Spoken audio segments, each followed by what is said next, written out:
Hello ಎಲ್ಲರಿಗೂ ನಮಸ್ಕಾರ. ಬನ್ನಿ ಇವತ್ತು ನಿಮಗೆ ಒಂದು ಶಕ್ತಿಯುತ ಸ್ಥಳಕ್ಕೆ ಕರ್ಕೊಂಡು ಹೋಗ್ತೀನಿ. ಹೌದು, ನಮ್ಮ ಬೆಂಗಳೂರಿನಲ್ಲಿ ಅನೇಕ ದೇವಿ ದೇವಾಲಯಗಳಿವೆ. ಅವುಗಳಲ್ಲಿ ಬಂಡೆ ಮಹಾಕಾಳಿ ಅಥವಾ ಬಂಡಿ ಮಹಾಕಾಳಿ ದೇವಾಲಯವು ಹೆಚ್ಚು ಪ್ರಸಿದ್ಧಿ ಹೊಂದಿದೆ. ಇನ್ನು ಈ ದೇವಾಲಯದ ಇತಿಹಾಸದ ಬಗ್ಗೆ ನಾವು ಮಾತಾಡೋದಾದರೆ, ನಮ್ಮ ಕೆಂಪೇಗೌಡರು ಬೆಂಗಳೂರು ನಗರವನ್ನು ನಿರ್ಮಾಣ ಮಾಡುವುದಕ್ಕೂ ಮೊದಲೇ ಈ ದೇವಾಲಯ ಅಸ್ತಿತ್ವದಲ್ಲಿದೆ. ಆರಂಭದಲ್ಲಿ ಈ ದೇವಾಲಯದಲ್ಲಿ ಬಂಡೆಯ ಮೇಲೆ ದೇವಿ ನೆಲೆಸಿರುವುದರ ಕುರಿತು ಯಾರಿಗೂ ತಿಳಿದಿರಲಿಲ್ಲ. ಕ್ರಿಸ್ತಶಕ 1509ರಲ್ಲಿ ನಂಜಮ್ಮ ಎಂಬಾಕೆ ಈ ಸ್ಥಳದಲ್ಲಿ ಕುರಿಯೊಂದನ್ನು ಮೇಯಿಸುತ್ತಿರ್ತಾರೆ. ಆಗ ಅವರಿಗೆ ಒಂದು ಅಶರೀರವಾಣಿಯೊಂದು ಬಂಡೆಯ ಮುಖಾಂತರ ಕೇಳಿಸ್ತಿರುತ್ತೆ. ಯಾವುದೋ ಮಕ್ಕಳ ಆಟ ಇರಬಹುದು ಬಿಡು ಎಂದು ನಂಜಮ್ಮನವರು ನಿರ್ಲಕ್ಷಿಸಿರುತ್ತಾರೆ. ಮತ್ತೆ ಪುನಃ ಅದೇ ಜಾಗಕ್ಕೆ ನಂಜಮ್ಮನವರು ಕುರಿ ಮೇಯಿಸಲು ಬಂದಾಗ ಅದೇ ಧ್ವನಿಯಲ್ಲಿ ಮತ್ತೊಮ್ಮೆ ಅವರಿಗೆ ಕೇಳತೊಡಗುತ್ತೆ. ಆ ಬಂಡೆಯ ಅಶರೀರ ಧ್ವನಿಯಿಂದ ಏನು ಕೇಳಿಸ್ತಿರುತ್ತೆ ಅಂತಂದರೆ, ಆ ಗ್ರಾಮದಲ್ಲಿ ಮುಂದೆ ಏನು ನಡೆಯುತ್ತದೆಯೋ ಅದರ ಬಗ್ಗೆ ಕುರಿತಾಗಿ ಸೂಚನೆಯನ್ನು ನೀಡ್ತಿರುತ್ತೆ. ಅದೇ ಸೂಚನೆ ಪ್ರಕಾರನೇ ಗ್ರಾಮದಲ್ಲಿ ಕೆಲವು ಘಟನೆಗಳು ನಡೆಯತೊಡಗುತ್ತವೆ. ಇದನ್ನು ಗಮನಿಸಿದ ನಂಜಮ್ಮನವರು ಗ್ರಾಮಸ್ಥರ ಬಳಿ ಹೋಗಿ ಈ ಬಂಡೆಯ ಕುರಿತಾಗಿ ತಿಳಿಸುತ್ತಾರೆ. ಇದನ್ನು ಅರಿತ ಗ್ರಾಮಸ್ಥರು ಹಾಗೂ ನಂಜಮ್ಮನವರು ಇದೇ ಸ್ಥಳದ ಬಳಿಯಲ್ಲಿ ಗವಿಗಂಗಾಧರೇಶ್ವರ ದೇವಸ್ಥಾನದ ಸನ್ನಿಧಿಯಲ್ಲಿ ಒಬ್ಬ ಋಷಿ ಮುನಿಯರು ವಾಸವಿರುತ್ತಾರೆ. ಅವರಿಗೆ ಈ ಘಟನೆಯ ಬಗ್ಗೆ ತಿಳಿಸಿ ತಮಗೆ ಪರಿಚಯಿಸುವಂತೆ ಕೇಳಿಕೊಳ್ಳುತ್ತಾರೆ. ಆಗ ಆ ಋಷಿ ಮುನಿಗಳು ಈ ಬಂಡೆಯ ಬಳಿ ಬಂದು ಮಾತನಾಡಿದಾಗ ಬಂಡೆಯಿಂದ ಒಂದು ಧ್ವನಿ ಕೇಳಿಸುತ್ತದೆ. ಅದು, ನಾನು ಕಾಳಿ, ನನಗೆ ನರ ಬಲಿ ಕೊಟ್ಟು ಪೂಜೆ ಸಲ್ಲಿಸುವುದರಿಂದ ಗ್ರಾಮದಲ್ಲಿ ಏನೇ ಕೇಡು ತೊಂದರೆಗಳು ಆದರೆ ಅದನ್ನು ನಾನು ನೋಡಿಕೊಳ್ಳುತ್ತೇನೆ ಅಂತ. ಅದರಂತೆಯೇ ನಂಜಮ್ಮ ಹಾಗೂ ಗ್ರಾಮಸ್ಥರು ಬಂಡೆಗೆ ಪೂಜೆಯನ್ನು ಸಲ್ಲಿಸಲು ಪ್ರಾರಂಭಿಸುತ್ತಾರೆ. ಒಂದೇ ಬಂಡೆಯಲ್ಲಿ ಈ ದೇವಿಯ ವಿಗ್ರಹಗಳನ್ನು ಕೆತ್ತಲಾಗಿದ್ದು ಸುಮಾರು ಇದು 3 ಅಡಿಗಳಷ್ಟು ಎತ್ತರವನ್ನು ಹೊಂದಿದೆ. ಈ ದೇವಿಯ ವಿಗ್ರಹದಲ್ಲಿನ ಅಂದವನ್ನು ನೋಡುವುದಕ್ಕೆ ನಿಮ್ಮ 2 ಕಣ್ಣುಗಳು ಸಾಲದು. ಚತುರ್ಭುಜ ಅಂದರೆ 4 ಕೈಗಳನ್ನು ಹೊಂದಿರುವ ದೇವಿಯ ಪ್ರತಿಯೊಂದು ಕೈಗಳು ಒಂದೊಂದು ಆಯುಧವನ್ನು ಹಿಡಿದುಕೊಂಡಿದೆ. ಒಂದು ಕೈಯಲ್ಲಿ ಅಭಯ, ಪರಶು, ಡಮರು ಮತ್ತು ವರದ ಮುದ್ರೆಗಳಿದ್ದು ದೇವಿಯ ಮುಗುಳು ನಗೆಯನ್ನು ಬೀರುತ್ತಿರುತ್ತಾಳೆ. ಸಾಮಾನ್ಯವಾಗಿ ಮಹಾಕಾಳಿಯು ರೌದ್ರ ಸ್ವರೂಪದವಳಾಗಿರುತ್ತಾಳೆ. ಆದರೆ ಇಲ್ಲಿನ ಅಚ್ಚರಿ ಏನೆಂದರೆ ಈ ದೇವಾಲಯದಲ್ಲಿನ ಮಹಾಕಾಳಿ ದೇವಿಯು ಸೌಮ್ಯ ಸ್ವರೂಪದಲ್ಲಿ ನೆಲೆ ನಿಂತಿದ್ದಾಳೆ. ಈ ದೇವಿಯ ರೂಪವು ಬಂಡೆಯೊಂದರ ಮೇಲೆ ಮೂಡಿ ಬಂದಿರುವುದರಿಂದ ಈ ದೇವಾಲಯವನ್ನು ಬಂಡೆ ಮಹಾಕಾಳಿ ದೇವಾಲಯ ಎಂದು ಕರೆಯಲಾಗುತ್ತದೆ. ಈ ದೇವಾಲಯದಲ್ಲಿ ತಡೆಯನ್ನು ಸಹ ಹೊಡೆಯುತ್ತಾರೆ. ತಡೆ ಅಂತ ಅಂದರೆ ನಿಮಗೆ ಯಾವುದೇ ಕೆಲಸಗಳು ಅಲ್ಲಿ ತೊಂದರೆಗಳು ಆಗಿರಬಹುದು ಅಥವಾ ಕಣ್ದೃಷ್ಟಿ, ನೋಟ ದೃಷ್ಟಿ, ಈ ಥರ ಕೆಟ್ಟ ದೃಷ್ಟಿಗಳು ಆಗಿದ್ದರೆ ನಿಮ್ಮ ಕೆಲಸ ಕಾರ್ಯಗಳು ಮುಂದುವರಿತಿರಲ್ಲ. ಸೊ ಅದಕ್ಕಾಗಿ ಒಂದು ದೃಷ್ಟಿ ದೋಷ ಅಂತ ಮಾಡ್ತಾರೆ. ಅದು ಈ ದೇವಾಲಯದಲ್ಲಿ ಕೂಡ ನಡೆಯುತ್ತದೆ.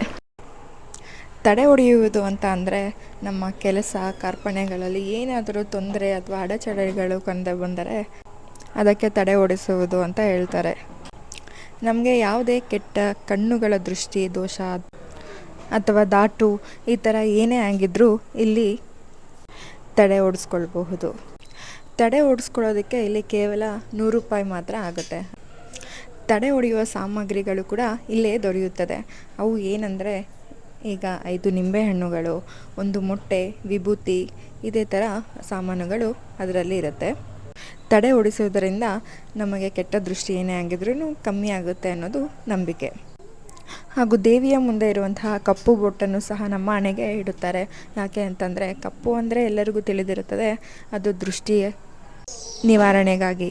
ಹಾಗೆಯೇ ದೇವಿಯ ಮುಂದೆ ಈ ಕಪ್ಪು ಬೊಟ್ಟನ್ನು ಸಹ ಹೋಗಿರುವಂತಹ ಎಲ್ಲ ಭಕ್ತಾದಿಗಳಿಗೂ ಇಡುತ್ತಾರೆ. ಇದೇ ಥರ ಎಷ್ಟೋ ಜನ ಭಕ್ತಾದಿಗಳಿಗೆ ಇಲ್ಲಿ ಬಂದು ತುಂಬಾ ಪರಿಹಾರಗಳು ಸಹ ದೊರೆತಿವೆ. ಹಾಗಾಗಿ ಭಕ್ತಾದಿಗಳ ಜನಸಂಖ್ಯೆ ಅಪಾರವಾಗುತ್ತಲೇ ಇದೆ. ಇನ್ನೊಂದು ವಿಶೇಷತೆ ಏನು ಅಂತ ಅಂದರೆ, ಈ ದೇವಸ್ಥಾನದಲ್ಲಿ ದೇವಿಯ ಗರ್ಭಗುಡಿಯಲ್ಲಿರುವಂತಹ ಉದ್ಭವ ಮೂರ್ತಿಗೆ ಅಭಿಷೇಕ ಮಾಡಿರುವಂತಹ ನೀರನ್ನು ಎಲ್ಲ ಭಕ್ತಾದಿಗಳಿಗೂ ಹಾಕುತ್ತಾರೆ. ಆದರೆ ಮಧ್ಯಾಹ್ನದ ಸಮಯ 2ರ ಒಳಗೆ ನಾವು ದೇವಸ್ಥಾನದ ದೇವಿಯ ಬಳಿ ಇರಬೇಕಾಗುತ್ತದೆ. ನಾವು ಗರ್ಭಗುಡಿಯ ಒಳಗೆ ಪ್ರವೇಶ ಮಾಡಬಹುದು. ಪ್ರವೇಶ ಮಾಡಿದ ನಂತರ ತಾಯಿಯ ಪಾದವನ್ನು ನಾವು ನಮಸ್ಕರಿಸುತ್ತಾ ಇರಬೇಕು. ಆಗ ದೇವಿಗೆ ಮಾಡಿರುವಂತಹ ಅಭಿಷೇಕದ ನೀರನ್ನು ನಮಗೆ ಎರಚಿಸುತ್ತಾರೆ. ಈ ದೇವಾಲಯದಲ್ಲಿ ನಾವು ಏನನ್ನಾದರೂ ಹರಕೆ ಕಟ್ಟಿಕೊಂಡರೆ ಅದು ನೆರವೇರುತ್ತದೆ ಎಂಬುವ ಅಪಾರ ನಂಬಿಕೆ ಇಲ್ಲಿ ಇದೆ.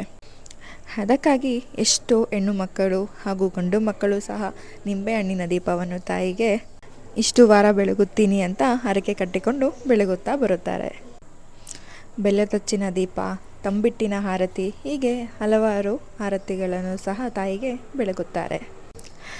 ಇಲ್ಲೇ ದೇವಸ್ಥಾನದಲ್ಲಿರುವಂತಹ ತ್ರಿಶೂಲಗೆ ನಾವು ತಂದಿರುವಂತಹ ನಿಂಬೆಹಣ್ಣಿಂದ ನಾವೇ ದೃಷ್ಟಿ ತೆಗೆದುಕೊಂಡು ಬೇಡಿಕೊಂಡು ತ್ರಿಶೂಲಕ್ಕೆ ಚುಚ್ಚುವುದು ವಾಡಿಕೆಯಾಗಿರುತ್ತದೆ.